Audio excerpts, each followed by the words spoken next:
Sebanyak 200 santriwan dan santriwati jenjang Taman Kanak-kanak Al-Quran Terpadu sekota Palembang mengikuti wisuda di Hotel Amaris, Palembang, Senin 21 Juni. Ketua Panitia Wisuda TK Al-Quran Terpadu sekota Palembang, Doni Melano Amir, mengatakan wisuda tahun ini sangat berbeda, di mana 2 tahun sebelumnya tidak ada wisuda.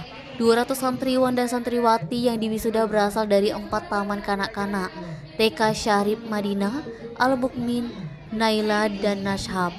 Ajang wisuda diisi dengan unjuk kemampuan dari santriwan dan santriwati sendiri, di antaranya ada yang membaca surat pendek dan tari bernuansa Islami.